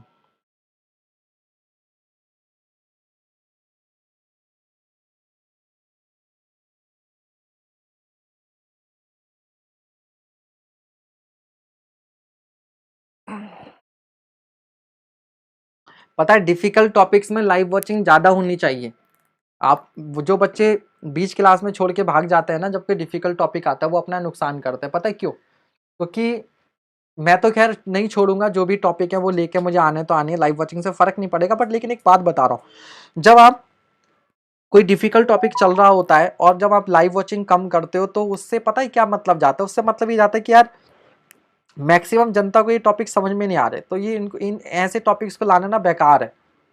वही ए प्लस बी का होल स्क्वायर टाइप वाले टॉपिक लाते रहो और आप खुश होते रहेंगे, वो फिर ऐसा लगता है। तो भले से आप आसान क्लास में चले जाओ, डजेंट मैटर, बट जब डिफिकल्ट टॉपिक आए तो आपको, ठीक है, अपने साथ साथ मेरा भी हौसला बढ़ाना चाहिए कि ठीक है सर, आप हम डटे पड़े मैदान में, आप बताओ समझ में आए या ना आए, कोई बात नहीं, 1 घंटा खराब हो जाएगा ज़्यादा से ज़्यादा आपका, और क्या है ना। ताकि नेक्स्ट टाइम अगर मैं कोई डिफिकल्ट टॉपिक्स लेके आऊँ तो सोचना ना पड़े। चलिए, और सवाल करते करते, हाँ इतना डिफिकल्ट भी नहीं है इतना, लेकिन आपने पढ़ रखा है ना दिलीप, इसलिए ठीक है। जिसने नहीं पढ़ रखा है आप उसके पॉइंट ऑफ व्यू से सोचो, है ना। क्योंकि जनरली जैसे तो उधर था एस्ट्रोनॉमी था, अभी ये फोटोग्रामेट्री है, थ्योरी ऑफ एरर्स है, ये क्या होता है, कुछ टॉपिक हमने पढ़े ही नहीं होते, हम हर बार तैयारी करते तो छोड़ देते। जैसे एस्ट्रोनॉमिकल सर्वे मैंने भी आज तक कभी नहीं पढ़ा था, मैं सही बताऊं तो पढ़ता ही नहीं था, छोड़ दिया, ठीक है यार कौन दिमाग मगजमारी करे उसमें।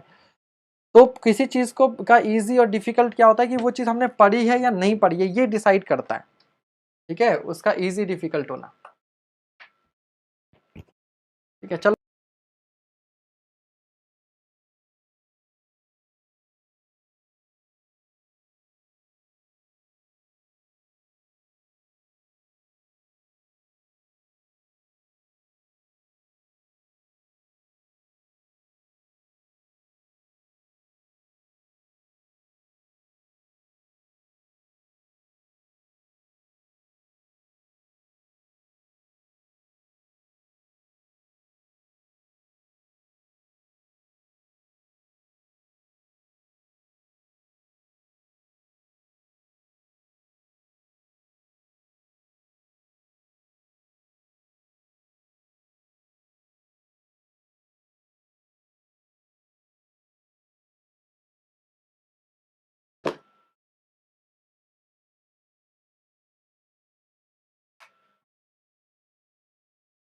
एक सेकंड वेट कीजिएगा आप लोग जरा ना, कुछ प्रॉब्लम।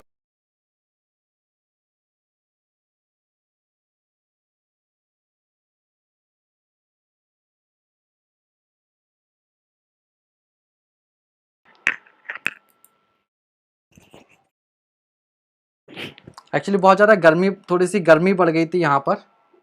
अब मैं बाहर देख रहा हूँ तो एक्चुअली में पावर कट हो रखा है। खैर कोई बात नहीं, अभी आवाज़ आ रही होगी आप लोगों को। चलिए करते हैं इस क्वेश्चन को।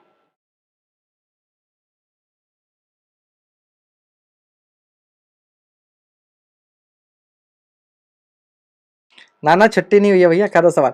अ vertical photograph of a chimney was taken from a elevation of 500 metre above mean sea level. एक फोटोग्राफ आपने कहाँ से लिया है? 500 मीटर की ऊंचाई से लिया है, तो कैपिटल एच आपका कितना हो गया? 500 मीटर हो गया। The elevation of the base of the chimney was 250 metre. तो एच वन आपको दे रखा है 250 मीटर, तो ये मेन सी लेवल है। यहां पर कोई चिमनी है, तो ये जो यहां से जो चिमनी के बेस की हाइट है, दिस इज H1। ये आपका मेन सी लेवल है। और ये जहां से फोटो लिया जाता है, ये आपका क्या होता है? कैपिटल एच होता है। ये कैपिटल एच होता है।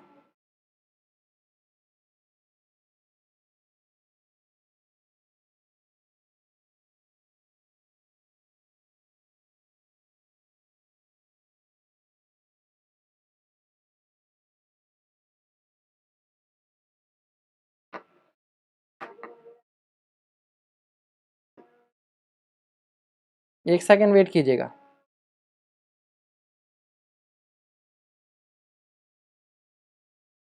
थोड़ा क्या सिस्टम भी हीटअप हो जाता है।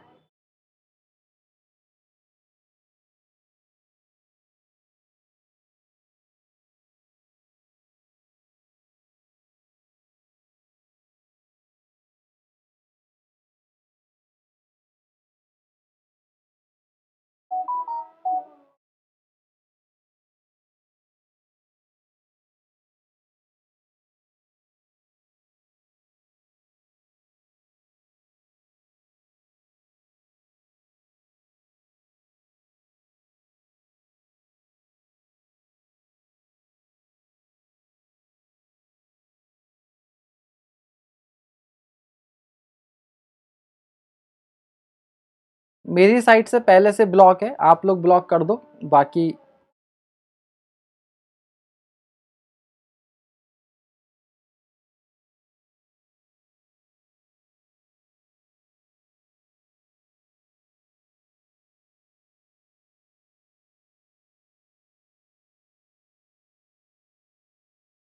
हीट की वजह से ना थोड़ा सिस्टम स्लो हो गया है।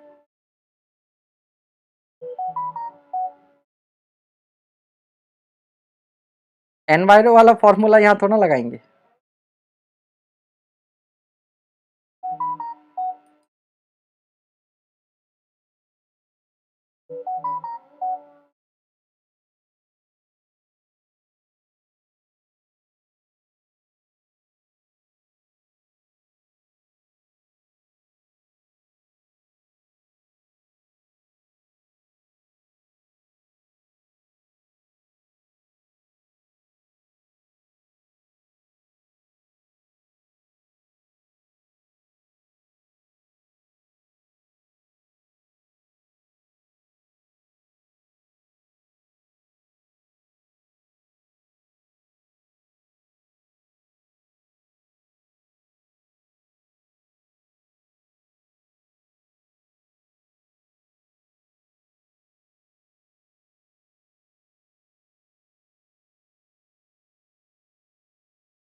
ठीक है चलिए,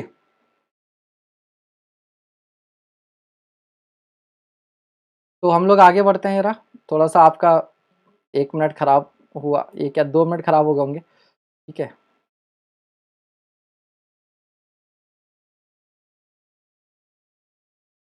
चलिए, तो क्लास 9 बजे तक चलेगी, इस सवाल में हम लोग आगे बढ़ते हैं। तो H1 आपको समझ में आ गया, कैपिटल H समझ में आ गया। वैसे तो मैं यार इसको जरा DND पे लगाऊं, ये बार बार टेटे पे कर रहा है। चलिए,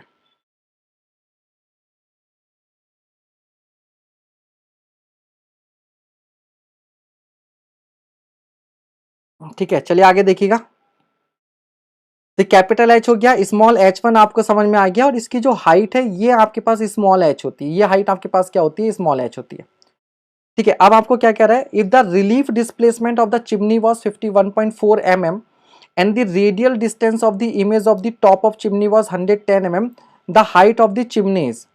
तो अभी रिलीफ डिस्प्लेसमेंट का फॉर्मूला आपको बताया था, एच डी बराबर small R into small H, यही बताया था। तो बेसिकली यहां से डी बराबर क्या था, R H upon capital H. लेकिन मैंने बताया था ये फ्लैट टेरेन के लिए था, अगर चिमनी का टावर का इसका भी कुछ एलिवेशन दे रखा है तो यहाँ पर क्या लगाएंगे, h माइनस H1।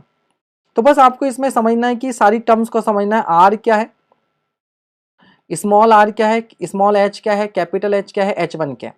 तो आपको अब कैपिटल एस समझ में आ गया, स्मॉल H1 समझ में आ गया, ये वाला स्मॉल एस समझ में आ गया। What is this small R, तो ये क्या होता है, फोटो पर जो फोटो का प्रिंसिपल सेंटर होता है वहां से चिमनी के हाइट की या टॉप की डिस्टेंस होती है। ठीक है,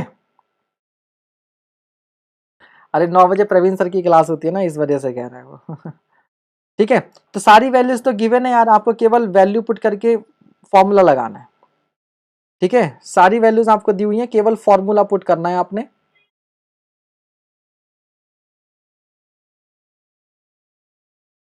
तो डी बराबर R H upon H minus H1, तो सारी वैल्यूज आपने लगा दी, आंसर आपके पास आ गया। ठीक है, आगे बढ़े, नेक्स्ट क्वेश्चन।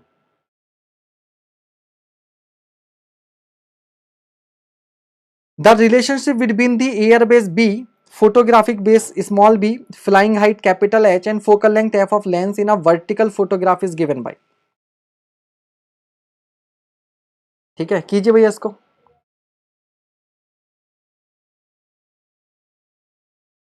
मनीष चौधरी, बेटा 7 बजे से क्लास होगी, 1-2 दिन और लग रहे हैं बस।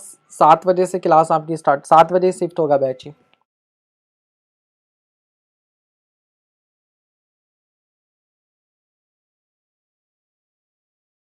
तो सिमिलर ट्राइंगल का कॉन्सेप्ट लगाओगे यहां पर भी, एफ अपॉन स्मॉल बी बराबर capital H upon capital B. ठीक है, ये लगा देना। तो यहां से कैपिटल बी बराबर क्या आ जाएगा, बी एच अपॉन एफ आ जाएगा। ठीक है, बी एच अपॉन एफ आ जाएगा। तो आंसर क्या हो जाएगा, ए हो जाएगा। आंसर क्या हो जाएगा, ए हो जाएगा। तो vertical photograph.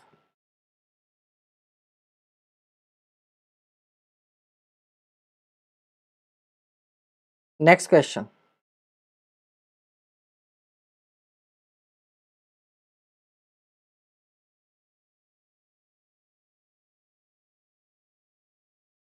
setting of the proper principal distance in the projectors of projection stereo plotters is a procedure for which one of the following?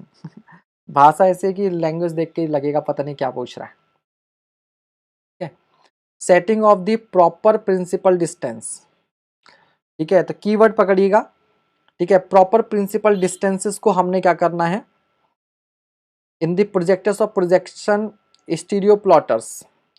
ठीक है, स्टीरियो प्लॉटर्स क्या करेंगे, जो प्रोजेक्शन को प्लॉट करेंगे basically. Is a procedure for which one of the following?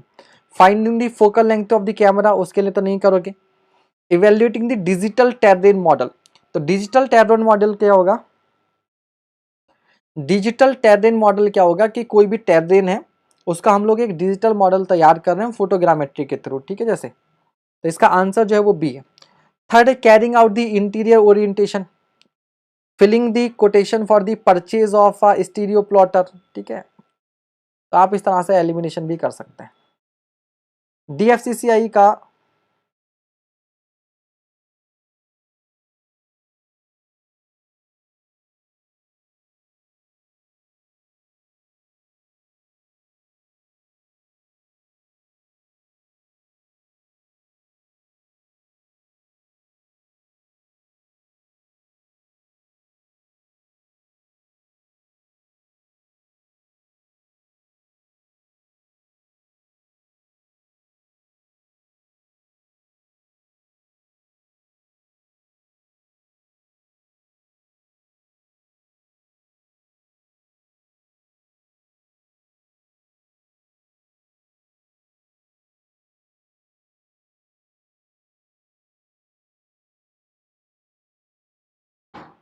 Next question,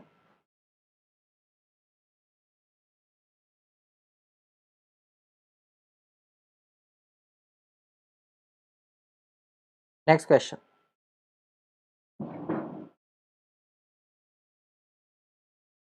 अभी आवाज आ रही है ना?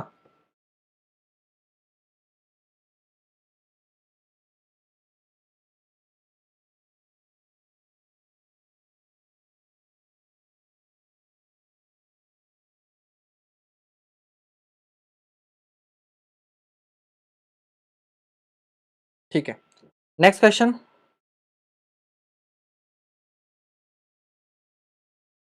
A mosaic is large photo map assembled from two or more aerial photographs of an area। सही बात है।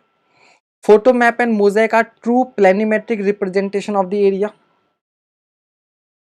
ठीक है, तो ये बेसिकली क्या है, ट्रू रिप्रेजेंटेशन नहीं होता है। आपने एक वर्ड सुना होगा पर्सपेक्टिव, तो लोग कहते हैं मेरे पर्सपेक्टिव से ऐसा है, दूसरे पर्सपेक्टिव से कुछ और हो सकता है। जैसे अगर आपके पास एक सिलेंडर है, आपके पास क्या एक सिलिंड्रिकल ऑब्जेक्ट है, तो इस सिलिंड्रिकल ऑब्जेक्ट को अगर कोई टॉप व्यू से देखेगा तो ये सर्कल दिखाई देगा।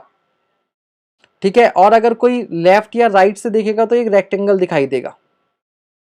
ठीक है, ये इस तरह से दिखाई देगा।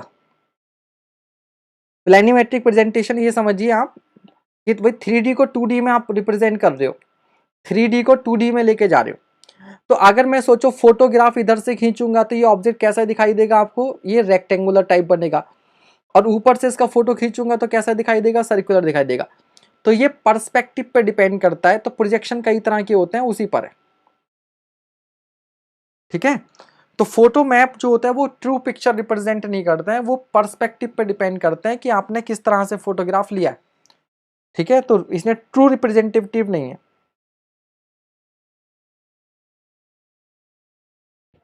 बाकी इंजीनियरिंग ड्राइंग में कई तरह के प्रोजेक्शंस होते हैं, उनमें एक पर्सपेक्टिव प्रोजेक्शन भी होता है, उस पर आपको पढ़ना पड़ेगा। ठीक है, चलिए आगे बढ़ते हैं।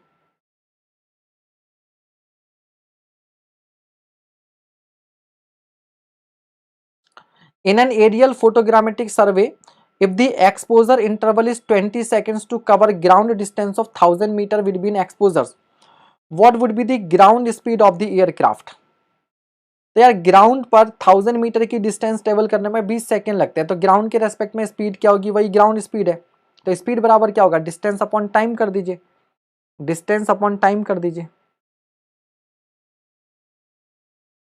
ठीक है, तो डिस्टेंस अपॉन टाइम कर देंगे आप, तो क्या आ जाएगा, 180 के एमपीएच आ रहा है, 180 के एमपीएच। नेक्स्ट क्वेश्चन है, लिस्ट 1 और 2 को मैच करना है।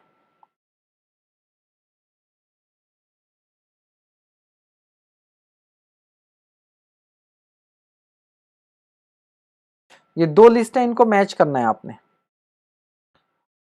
क्रैव and drift, stadia intercept, culmination and elongation, base line measurement. तो क्रैव एंड ड्रिफ्ट अभी बताऊंगा, पहले तो स्टेडिया इंटरसेप्ट, बी किससे मैच करेगा आपका, 4 से, तो बी मैच करेगा 4 से। कल्मिनेशन एंड इलोंगेशन, कल्मिनेशन आपको बताया था एस्ट्रोनॉमिकल सर्वे में, तो सी किससे मैच करेगा, 2 से। तो आंसर तो आपका क्या हो गया, सी हो गया, आंसर तो इसी से मैच कर गया। Base line measurement, base line कहां बनाते हैं, ट्राइंगुलेशन में, तो डी आपका 1 से मैच कर जाएगा। अब ये what is crab and drift, what is crab and drift, ये समझना आप, क्रैव एंड ड्रिफ्ट क्या होता है।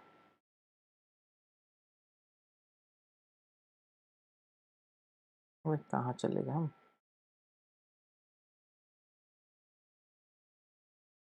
What is crab and drift.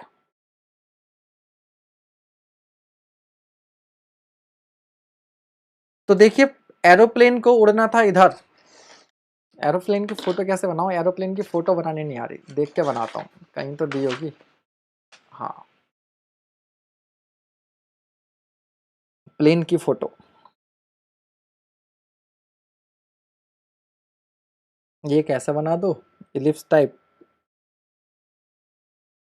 ये कैसे बना दो, और एक, वाह, ये बन गया प्लेन। ठीक है, व्हेल मछली बन रही है। चलिए,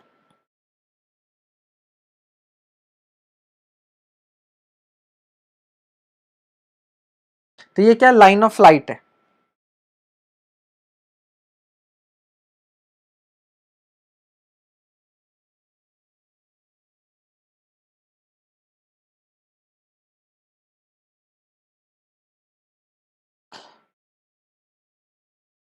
मान लीजिए चलो चलो चलो, ज्यादा मत हंसो, ड्राइंग का मजाक मत बनाओ। ठीक है, अब देखो, इस प्लेन को क्या करना था, इस लाइन पे ऐसे उड़ना था, इस लाइन पर ऐसे जाना था। इस लाइन पर ऐसे जाने से क्या होता, जो भी आप फोटोग्राफ खींचते, तो मान लीजिए जो फोटोग्राफ आते वो इस तरीके से आते,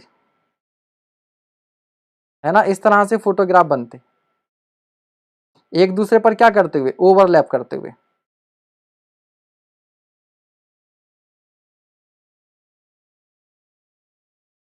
कुछ ओवरलैप करते हुए कुछ फोटोग्राफ आपके पास बनते, और आपका ये प्लेन इस ऐसे जाता। बट कभी कभी क्या होता है, विंड की वजह से, डॉल्फिन विंड की वजह से क्या हो जाता है, हवा की वजह से जो प्लेन है वो ड्रिफ्ट करने लगता है। प्लेन क्या करने लगता है, ड्रिफ्ट करने लगता है। ड्रिफ्ट करने का मतलब ये होता है कि ये लाइन ऑफ फ्लाइट पर ना उड़कर, लाइन ऑफ, मान लो जो विंड है वो हवा इधर को चल रही है, हवा इस तरह से है, ठीक है। मान लीजिए प्लेन जा रहा है नॉर्थ की तरफ, और जो हवा चल रही है वो पूरबिया चल रही है, मतलब पूरब से पश्चिम की ओर चल रही है, ठीक है, हवा इस तरह से। तो ये प्लेन जो है वो क्या होगा, इधर शिफ्ट होने लगेगा। जब ये प्लेन को जाना था ऐसे, लेकिन इसका लाइन ऑफ फ्लाइट क्या रहेगी, थोड़ी सी चेंज हो जाएगी हवा की वजह से। तो अब अगर ये प्लेन इस तरीके से चलने लगा, तो ये जितने भी फोटोग्राफ होंगे वो क्या हो जाएंगे, ये लेटरली शिफ्ट कर जाएंगे। फोटोग्राफ क्या कर जाएंगे, लेटरली शिफ्ट कर जाएंगे, मतलब जहां बनने थे वहां ना बन के कहीं और बनने लगेंगे, कहीं और के मिलने लगेंगे। तो फोटोग्राफ मिलने चाहिए थे वहां, बट मिलने लगेंगे कहीं और, तो इसको बोलते हैं ड्रिफ्ट। तो ये क्या हो गई, आपकी ड्रिफ्ट हो गई। ठीक है, तो फोटो के थ्रू अब मुझे इस स्ट्रिप को कवर करना था, बट कवर होने लगी ये। सर पहले प्लेन में बैठ के यूएसए जा रहे हैं आके। चलो क्या हाल है बालक, सही है। तो प्लेन का पायलट अगर समझदार होगा तो वो क्या करेगा, वो अपने प्लेन को थोड़ा सा तिरछा कर देगा इस तरह से। तो ये क्या करेगा, इस तरीके से जाएगा। तो जब ये इस तरीके से जाएगा, हाँ अब मैं क्रैब समझा रहा हूं, पहले मैंने ड्रिफ्ट बताया, अब क्रैब समझा रहा हूं। तो क्रैब के लिए क्या होगा कि इस विंड के इफेक्ट को कैंसिल आउट करने के लिए ये प्लेन ऐसे उड़ेगा। जब ये प्लेन ऐसे उड़ेगा तो इस विंड की वजह से ये अपनी पोजीशन पर आ जाएगा, फिर ये आगे जाएगा, विंड की वजह से यहाँ आ जाएगा, फिर ये आगे जाएगा, विंड की वजह से यहाँ आ जाएगा, फिर ये आगे जाएगा, विंड की वजह से आ जाएगा। तो बेसिकली ड्रिफ्ट ना हो, तो ड्रिफ्ट को अवॉइड करने के लिए क्या करना पड़ता है, ये प्लेन सीधे सीधे ड्रिफ्ट लाइन पर ना उड़कर टेढ़ा उड़ता है इस तरीके से। ठीक है, this is called crab, this is called crab. तो अब जो लाइन ऑफ फ्लाइट होगी वो क्या हो जाएगी, ये हो जाएगी। तो आपकी फ्लाइट जो है वो इस डायरेक्शन में, फ्लाइट कहां ले रहे हो आप, इस डायरेक्शन में, जबकि फोटो किस डायरेक्शन में लेना है, इस डायरेक्शन में। तो इन दोनों के जो बीच का एंगल होगा वो आपका क्या हो जाएगा, क्रैब हो जाएगा। आपको याद है पहले हम रिवर क्रॉसिंग का एक अभी कुछ दिन पहले एक वीडियो बहुत वायरल हुआ था, एक मतलब एक जीप को वो नदी क्रॉस कर रहा था, रिवर। तो उसको जैसे इधर जाना है, तो अगर ये रिवर में फ्लो इधर है, और ये हम लोग फिजिक्स में प्रॉब्लम भी करते थे कि मान लो आप इस पॉइंट ए पर हो और आपको इसके अपोजिट पॉइंट पर पहुंचना है, और आप अगर यहां से अगर किसी पर्सन को तैरना है, तो अगर वो सीधे सीधे चलने की कोशिश करेगा तो इस वाटर की वजह से वो सीधे वहां ना पहुंच के यहां जाएगा। लेकिन उसको यहां पहुंचना है तो वो क्या करेगा, इधर, बेसिकली वो क्या करेगा, इधर इस तरीके से टेढ़ा जाएगा। तो वो तैरेगा इधर, ये तैरेगा इधर, लेकिन पानी के इफेक्ट की वजह से ये बेसिकली क्या है, ऐसा होते हुए यहां पहुंचेगा। तो ये इन दोनों पॉइंट को सब, मुझे आईआईटी जेई वाली फिजिक्स याद आ रही है इस समय। ये सब हमें आईआईटी जेई के टाइम पे फिजिक्स पढ़ते थे। तो ये बेसिकली क्या है, यहां से किसी एंगल थीटा पर ट्रेवल करता था इस एंगल पर, ताकि इस पानी के मूविंग इफेक्ट की वजह से ये यहां है। तो समझ लो यही क्रैब है। तो वोट के रेफरेंस में जिस टेढ़े एंगल पर हम चलते हैं ताकि इस पानी के इफेक्ट की वजह से हम लोग यहां ना पहुंचकर यहीं पहुंचे, तो दिस इज क्रैब, यही क्रैब है।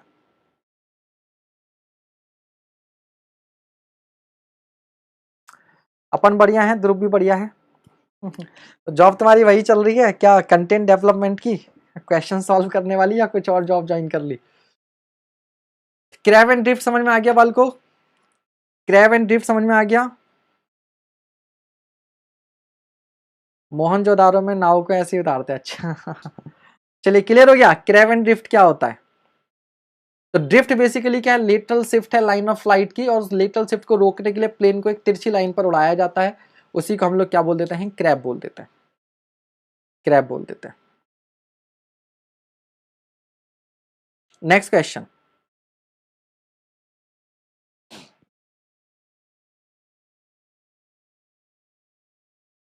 Next question, what is the actual area covered by a 20 by 20 centimeter size vertical aerial photograph। एक 20 बाई 20 सेंटीमीटर साइज का एक वर्टिकल फोटोग्राफ है, तो ये एक्चुअल में कितना एरिया कवर कर रहा है ये आपसे पूछा है। At an average scale of 1 centimetre बराबर 200 metre, having 60% forward and 30% side overlap, side overlap. तो कैसे करेंगे इसको, देखो तो ये लिया हमने 20 सेंटीमीटर, 20 सेंटीमीटर का कितना ओवरलैप कर रहा है, 60% ओवरलैप कर रहा है। तो इफेक्टिव कितना हुआ, 0.4 मल्टीप्लाई बाई, फिर दूसरा जो साइड वाला 20 है वो ओवरलैप कितना कर रहा है, 30%, 30% ओवरलैप कर रहा है, तो इफेक्टिव कितना हुआ, 0.7। अब ये है सेंटीमीटर में, तो इसको किससे डिवाइड करना पड़ेगा, स्केल से डिवाइड करना पड़ेगा ताकि ओरिजिनल लेंथ में आ जाए। तो स्केल से डिवाइड करूंगा, स्केल कितना, 1 सेंटीमीटर बराबर 200 मीटर, तो 1/200 इंटू 200, तो 1/200 इंटू 100, ठीक है, 1 सेंटीमीटर बराबर 200 मीटर है ना, तो 1/200 गुणा 100 यही तो होगा। तो यहाँ पर भी वही हो जाएगा 1/200 इंटू 100। या आप एस स्क्वायर भी कर सकते हो, सिंपल सी बात है। ठीक है भैया, तो ये इफेक्टिव एरिया कवर्ड आ जाएगा, ये इफेक्टिव एरिया कवर्ड आपके पास आ जाएगा, एक फोटोग्राफ इतना एरिया कवर करेगा। फॉर्मूले की टर्म में देखना चाहो तो 1 × 1 - PL upon S into capital B into 1 - PB upon S, आप ऐसे कर लो फॉर्मूले की टर्म में देखना चाहो तो ये PL और PB क्या है, ओवरलैपिंग है, तो मैंने डायरेक्टली कर दिया, L दिया है 20, ओवरलैप कर रहा है 60% यानी कि 0.6, तो बचा कितना, 1 में से माइनस करके 0.4। स्केल आप समझ गए, 1 सेंटीमीटर बराबर 200 मीटर। ठीक है, सेम ही। तो सॉल्व कर लेंगे आप इसको, तो आपका आंसर आएगा 4.48 किलोमीटर स्क्वायर। और इसी के साथ आज के लिए इतना ही, आज के लिए इतना ही। तो आई होप आपको कुछ कुछ फोटोग्रामेट्री समझ में आई होगी। अभी फोटोग्रामेट्री के कुछ क्वेश्चंस और रह गए, उनको हम लोग आने वाली क्लासेस में थोड़ा थोड़ा 2-2 3-3 करके कर लेंगे। लेकिन आज कम से कम आपको थोड़ी बहुत फील जरूर आ गई होगी। ठीक है, जिन्होंने पहले नहीं पढ़ रखा, जिन्होंने पढ़ रखा है उनको तो आता ही है। ठीक है, सारे होशियार बालक हैं यहाँ पर। ठीक है, चलिए थैंक यू फिर अभी के लिए। प्रवीण सर की क्लास में पहुंचिए आप। ठीक है, चलिए, गुड नाइट एवरीवन।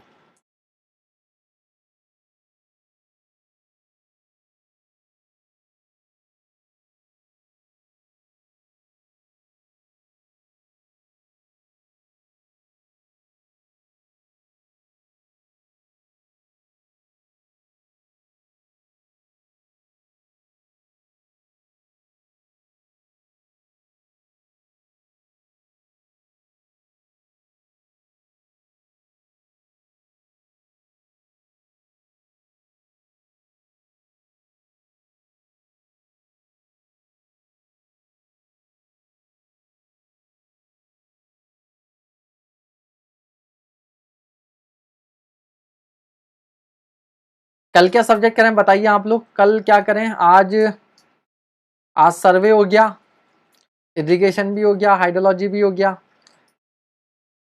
कल खेला हुआ है हाईवे हो गया ना, हाईवे हो गया। मेरे ख्याल से हाईवे नहीं हुआ ना अभी इस बार की सीरीज में। इस बार की सीरीज में हाईवे हुआ नहीं हुआ, जल्दी बताइए विद इन सेकेंड्स। अगर इस बार की सीरीज में हाईवे नहीं हुआ है तो कल हाईवे कर लेते हैं, नहीं तो रेलवे। चलो बिल्डिंग मेटेरियल करते हैं, ठीक है, खत्म करो, बिल्डिंग मेटेरियल करते हैं, बिल्डिंग मेटेरियल कर रहे हैं कल। थोड़ा सा न्यूमेरिकल न्यूमेरिकल हो गया, अब एक दिन थोड़ा सा थ्योरेटिकल सब्जेक्ट ले आते हैं, बिल्डिंग मेटेरियल। हाँ, विजन वाली क्लास होगी। हाईवे भी नहीं हुआ है तो कल बिल्डिंग मेटेरियल कर ले रहे हैं, परसों हाईवे कर लेंगे। ठीक है, कल थोड़ा सा रिलैक्स वाला सब्जेक्ट मिला। अरे हाँ, मैं बताना भूल गया, शायद कल आपकी क्लास कंफर्म नहीं है, होगी या नहीं होगी। ठीक है, कल एक्चुअली मेरे को वैक्सीनेशन के लिए जाना है, तो कहते हैं फीवर वीवर आता है। अगर फीवर वीवर नहीं आया तो मैं क्लास ले लूंगा, और अगर फीवर वीवर आया या नहीं फील हुआ तो शायद कल क्लास ना लूँ, बता दूंगा। ठीक है, कल मुझे वैक्सीनेशन के लिए जाना है, तो मैं देख लूंगा। ठीक है, अगर हालात सही रहे तो ले लूंगा क्लास, नहीं तो परसों मिलेंगे। ठीक है, चलो थैंक यू।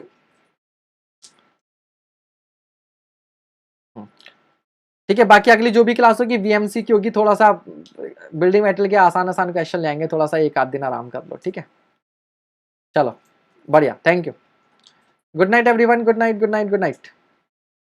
रविंद्र सर की क्लास में पहुंचिए।